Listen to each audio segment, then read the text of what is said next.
Welcome to our tutorial on advanced agreement scheduling. In this video, we'll cover how to set up an agreement with two different tasks, one in the spring and one in the fall. Each task will include a different list of action items, parts, and tools. Now before we can talk about scheduling, we must first create an agreement. To do this, we'll go to the customer list and search for our customer. We'll look for the customer's address by simply entering part of it in the search field and pressing Tab. Right-click the correct result and select Qualify Customer. On the qualification screen, we can see if this customer has an existing agreement. It doesn't look like this customer does, so let's add one by clicking Activities and selecting Create an Agreement. The customer purchased a silver agreement from us on Tuesday, so we'll fill those fields out and let ESC handle filling in the default department, technician, and expiration date. Once that has been completed, click on the Schedule tab. We'll add our first scheduled visit by clicking the Add New Schedule Item button. This will bring up the screen where we can choose what task we are going to perform. We'll select Task 1 for our spring maintenance. We can now select how frequently we're going to perform this task. This choice is largely controlled by the type of agreements you're selling and the industry you're in. For example, a pool cleaning service might clean a pool every 5 days for large commercial properties. This would be accomplished by setting the reoccurrence pattern to daily and changing it to every 5 days. An oil reclamation service might schedule pickups every other week. To do this, we would change the reoccurrence pattern to weekly and set it to recur every 2 weeks. We can now choose a particular day of the week that we want to do this as well. A heating and air conditioning company may sell quarterly filter changes. This could be achieved in several different ways. We could set the reoccurrence pattern to monthly and enter the first day of every 3 months, but this could cause the filter change to be scheduled for a weekend.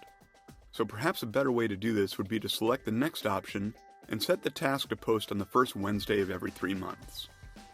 For this agreement, however, we want to schedule our first task in the spring. So we can change the reoccurrence pattern to yearly and pick the exact date we want, or we can be more general and set it to the first Monday in April. It's important to remember that we really want these agreements to be renewed and updated automatically, so we don't have to change the agreement each year.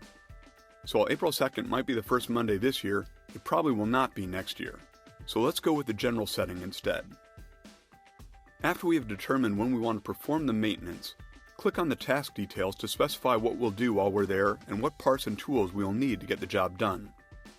The first thing I'd like to direct your attention to at this point is the full tasking description. Anything we enter here will flow directly to the notes section of the dispatch that this will create. So if this customer prefers to have a particular tech perform the work, this is an ideal place to enter it. We can also specify a series of subtasks here. In this case, we chose a deliberately generic task that we can customize for different customers by assigning different subtasks for each. In this case, we will be performing a clean and check, which also includes a filter change and blowing out the condensate line. As we add the subtasks, the total time associated with each will be totaled for us, so we can update the main task and get a good feel of how long the entire visit should take. We can now click on the Parts tab to associate any parts we want with this visit. This is very similar to adding parts anywhere else in the system. In this case, we will be selecting two 12 by 12 by 1 inch filters that match the customer's air returns. The tech that sold the agreement also mentioned that this customer has high ceilings, so we'll make sure that the next tech takes an extension ladder out with them when they go to change the filters. So now we're finished with the first task. Let's save it and create the second. This time we'll use Task 2 and set it to recur the second Friday of August. Notice as you set the reoccurrence pattern that the next service date is being updated to show you the next time this task will be performed. This is important because a lot of times when we sell an agreement, we perform the first maintenance visit at the same time. Assume that this is what happened in this case. Since we don't want to create another dispatch for it this year, we can change this date to the following year. Let's finish this task by selecting the subtask, parts, and tools we will need to perform the fall visit. For this visit, we will be performing a clean and check, cleaning the exhaust vent and replacing a UV light. We will still need the 15-foot ladder, but we will also want to add the bulb to the UV light to this task to ensure the tech takes it with him and it is removed from inventory. Please be aware that even though we normally charge for these bulbs, by associating with the task in this way, we are saying that this part is included in the price of the agreement. If you really want to charge the customer for the parts that you know you will need to perform this service, do not add them here. Watch the advanced agreement invoicing video instead to learn how to handle these. Now save the task and let's associate the equipment. simply check off the boxes next to each item that would be covered, and you're all set. At this point, we would normally set up the invoicing for the agreement. This is fully covered in the Advanced Agreement Invoicing video, so we're going to skip it here and simply save the agreement instead. That's really all there is to creating exceptional service agreements that make sure you never miss an appointment and arrive at the customer's location with the parts and tools you need to get the job done.